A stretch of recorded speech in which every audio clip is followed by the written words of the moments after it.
speaking of the right tools to stay mentally fit, research also shows meditation improves mind and body balance. Anchoring yourself within is an idea gaining traction among younger generations too. Helplines are a strong start, but awareness and early detection remain crucial. Policy must match the scale of the crisis on ground zero. And large groups practicing meditation have been shown to reduce stress markers. Collective practice can most certainly create ripple effects across communities. And to take that conversation forward, tools that address mental health. We are being joined by Dr. Tony Nader. He is a neuroscientist, physician, and most importantly, global head of transcendental meditation. He will share the science behind meditation and its role in tackling India's mental health emergency. Thank you so much, Dr. Nader, for being with us. Let's start with what is the first thought that comes to your mind since we're speaking on World Mental Health Day. When someone says mental health, has its meaning changed, significance grown over the years, Dr. Nader? Yes, mental health expectation of what is healthy, what is expected changes with time, with what the media offers, expectations from the young people in particular, comparison to others, and then also comparison to what it means to be healthy or happy on the level of the mind, on the level of life and achievement. So yes, it is mental health and mental attitudes, mental understanding is always related to context in many ways, but there is an internal life of the individual that also is to be taken into consideration.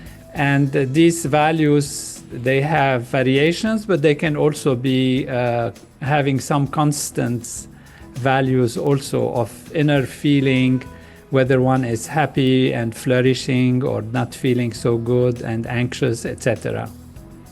Dr. Nader, what is the science behind meditation being an effective tool? So we talk about the concept more often than not, but what about the science? What about research?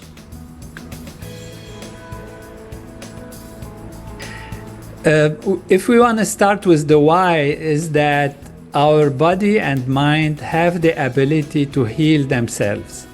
We know this if we cut ourselves, even physically on the skin, then there is a healing process. All we need is to take some rest and maybe clean up the wound, and then the body heals itself.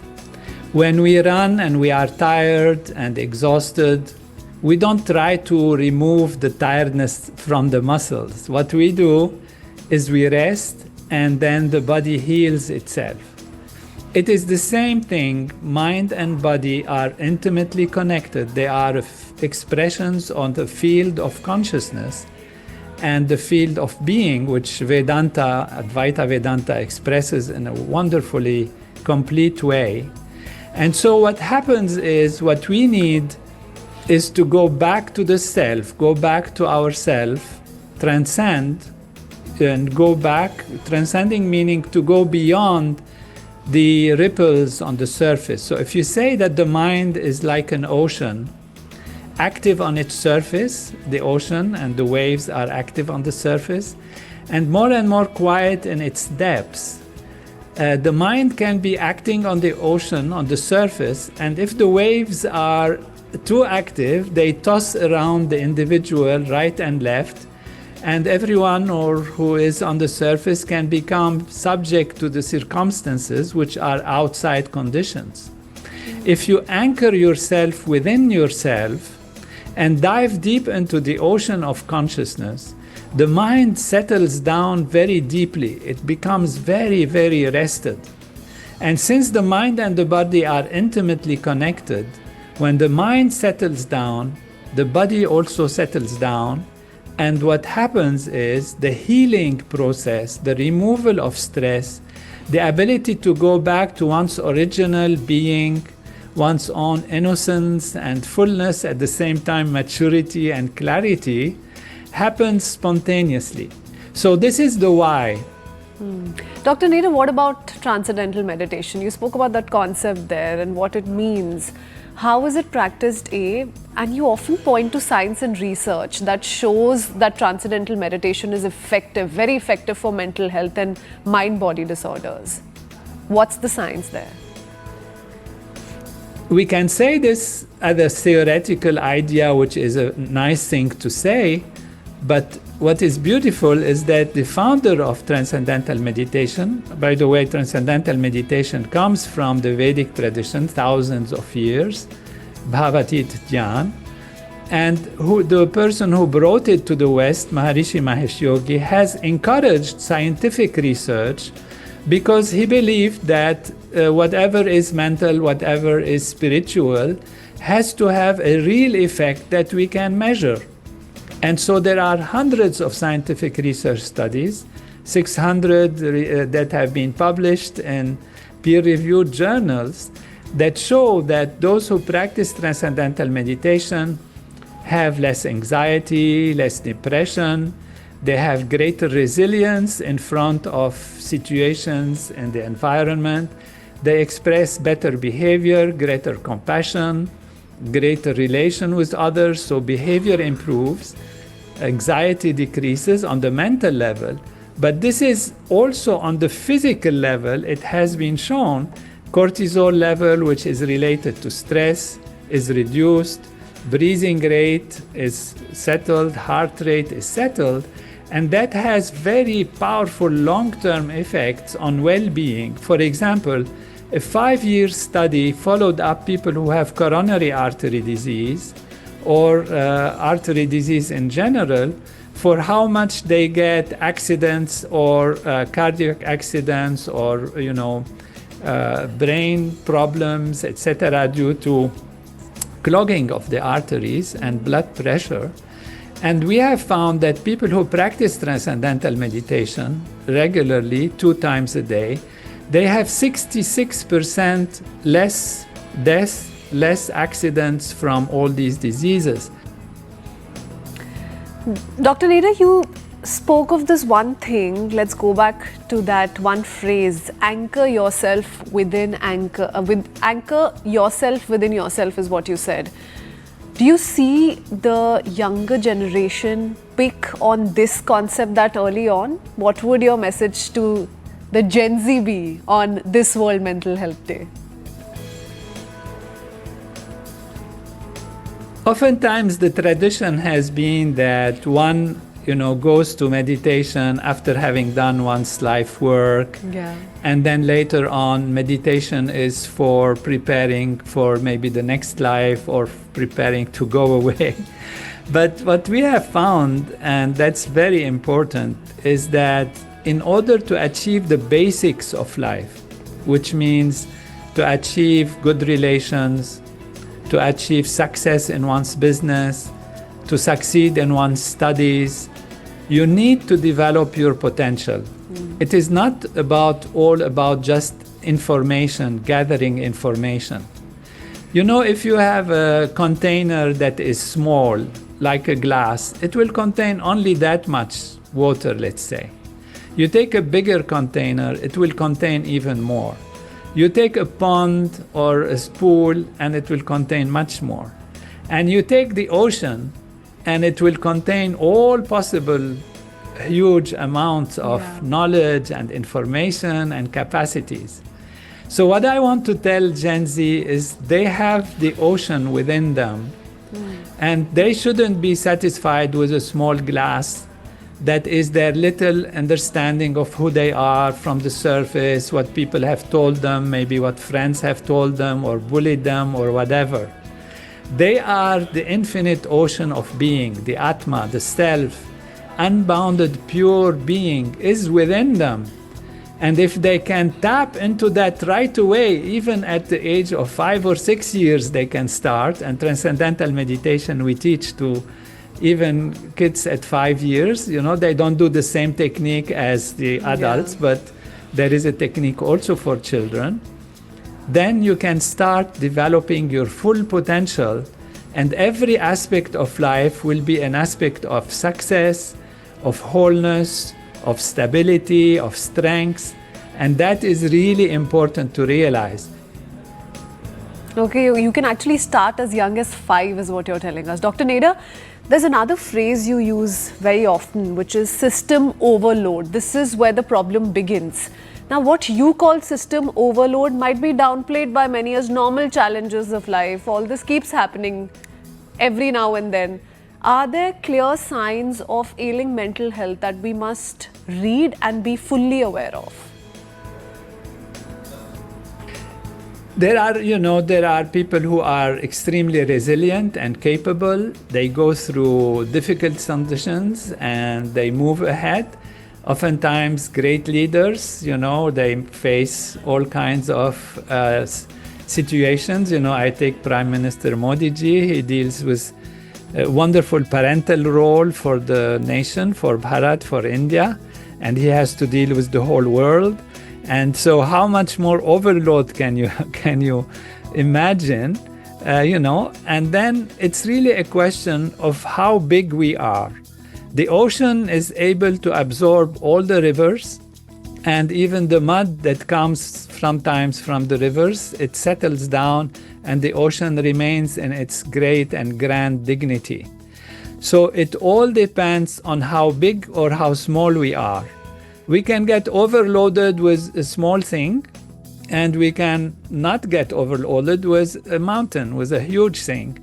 It really depends on our consciousness, our awareness, our ability to handle things. And so don't take it too far. Think of the day when you have slept well and you wake up fresh. Then even big things you can handle and resolve. But the day when you have not slept well and you are tired, even small things are irritating, they're overloading, they are difficult, you are angry, you are not happy, you're not able to deal with it. So even with this simple example, we can understand how if you dive deep within yourself, get settled within yourself, be the ocean that you really are within, then you come out powerful, strong, and no matter how big is the mountain, you can overcome its difficulties and you can sort things out.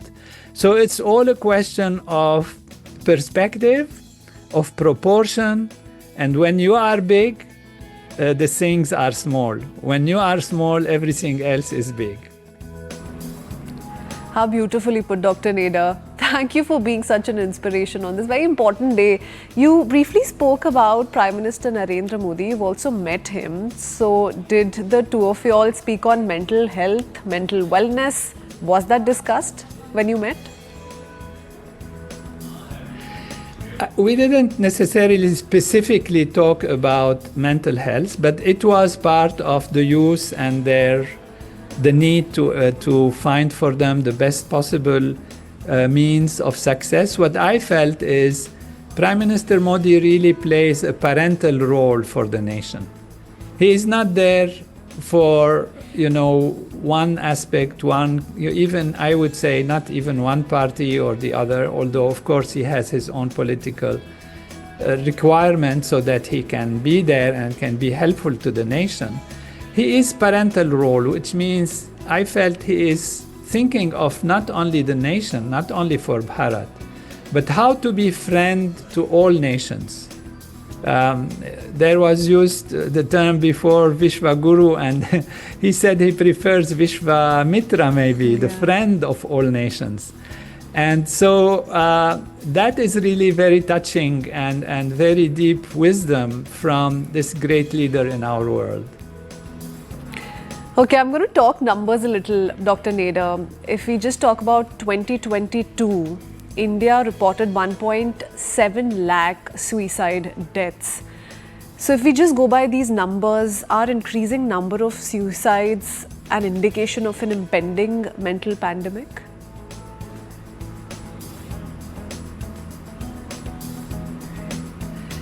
Yeah, many analysis, they say, they call it mental health tsunami is coming, which means a huge wave that is almost unmanageable.